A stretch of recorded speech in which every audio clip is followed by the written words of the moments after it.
La foi vient de ce qu'on entend, et ce qu'on entend vient de la parole de Christ. Romains 10, 17.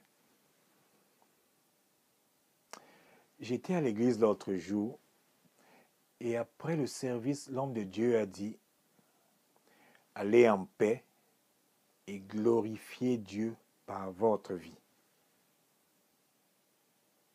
Allez en paix et glorifiez Dieu par votre vie. Amen. Je comprends ce que signifie glorifier Dieu par votre vie. Mais j'avoue que je n'ai pas compris ce qu'il voulait dire par aller en paix. Comment pouvons-nous être en paix quand on a des problèmes? Comment être en paix quand on a des mauvaises situations qui nous arrivent dans notre vie tous les jours?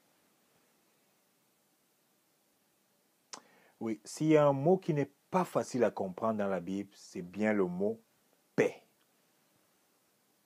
Qu'est-ce que c'est que la paix? C'est quoi la paix de Dieu? Le livre d'Ésaïe, chapitre 26, versets 3 à 4 dit: À celui qui est ferme dans ses sentiments, tu assures la paix, parce qu'il se confie en toi. Confiez-vous en l'Éternel à perpétuité, car l'Éternel est le rocher des siècles.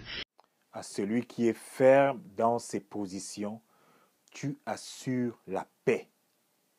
La paix, parce qu'il met sa confiance en toi. Nous avons tous une idée de ce que c'est la paix. Certaines personnes disent que la paix, c'est l'absence de la guerre. D'autres disent qu'il y a la paix à un moment précis parce qu'il n'y a pas de guerre en ce moment-là. Mais qu'est-ce que c'est exactement la paix de Dieu? Dans l'Ancien Testament, il y a un mot qui revient constamment. C'est le mot shalom. Beaucoup d'entre nous associent justement ce mot à la paix. Shalom, paix. Mais si nous cherchons profondément la signification, l'origine du mot shalom, nous nous rendrons compte que c'est plutôt un synonyme au mot sainteté, prospérité, intégralité. La paix de Dieu vient du mot shalom, qui est un mot hébreu et dont la traduction arabe est salam, paix. Ce mot shalom ou salam ou paix veut aussi dire paix totale, réparer, faire du bien, avoir la paix, être en paix, restaurer ce qui est gâté, prospérité, bien-être, intégrité, entièreté, état complet, bonheur, confort, salut, au revoir. Autant de définitions pour un seul mot. Shalom, paix. Souvenez-vous que les dernières paroles de Jésus à ses disciples étaient: je vous laisse la paix, je vous donne ma paix. Je ne vous la donne pas comme le monde donne. Que votre cœur ne se trouble pas et ne se laisse pas effrayer. Jean 14, 27. Je vous laisse ma paix. Vous comprenez donc que Jésus ne parlait pas de la paix dont nous faisons allusion couramment. Il parlait de la paix de Dieu, la paix complète, la paix de l'esprit, la paix du corps, la paix dans nos finances, la paix dans nos affaires, la paix dans nos familles, la paix dans nos mariages. Jésus parlait de notre bien-être, de notre statut mental. Il parlait de la paix totale, la paix de Dieu.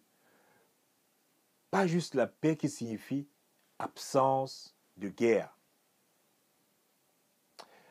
Dans la Bible, l'apôtre Jean est celui qui définit le plus et est une preuve vivante de cette paix de Dieu. Saint Jean a été très près de Jésus pendant sa vie sur terre. C'est l'apôtre que Jésus aimait le plus. Parmi les apôtres de Jésus, c'est celui qui a vécu le plus longtemps. Il a été exilé loin de chez lui, persécuté. Mais il a toujours gardé sa foi et surtout la paix de Dieu. Jean a écrit ses épîtres bibliques quand il avait plus de 90 ans. Et dans sa 3e épître, il dit à Gaius, son compagnon, pendant qu'ils étaient en Grèce: Bien-aimé, je souhaite que tu prospères à tout égard et sois en bonne santé, comme prospère l'état de ton âme. Ici, il est clair que Jean parle de shalom, de cette paix totale. Ce mot qui prouve que Dieu veut que nous soyons prospères en toutes choses. Que nous soyons en paix dans tous les domaines de notre vie. Ne souffrir de rien, ne manquer de rien. Philippiens 4 nous parle d'un autre aspect de la paix de Dieu. La Bible promet que quand nous faisons exactement cela, la paix de Dieu, celle qui dépasse notre compréhension, cette paix-là reposera sur nous. C'est étonnant, c'est étrange que cette paix de Dieu dépassera tout ce que nous savons. La paix de Dieu va au-delà de notre compréhension. Avec la paix de Dieu, nous sommes en paix quand il n'y a pas de raison d'être en paix.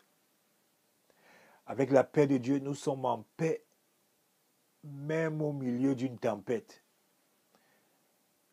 Avec la paix de Dieu, nous sommes en paix quand tout le monde autour de nous se met à paniquer. Avec la paix de Dieu, nous sommes en paix quand il semble n'avoir aucun espoir. Nous sommes en paix quand les circonstances nous disent que nous devons avoir peur. C'est ça la paix de Dieu. C'est ça la paix dont Jésus parlait.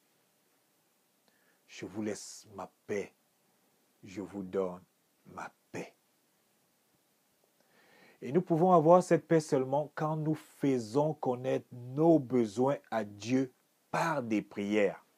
C'est ce que la Bible nous dit. Cette paix gardera notre esprit, notre cœur. Lorsque des non-chrétiens manqueront de sommeil la nuit et seront stressés, nous les chrétiens, nous dormirons sans souci. Nous serons en paix. C'est ça la paix de Dieu. La paix qui dépasse notre entendement. Mais comment atteindre ce niveau? Je suis ravi que vous posiez la question.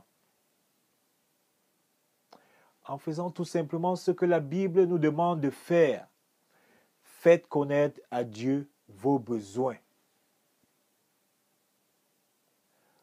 En tant que créature de Dieu, nous avons des besoins.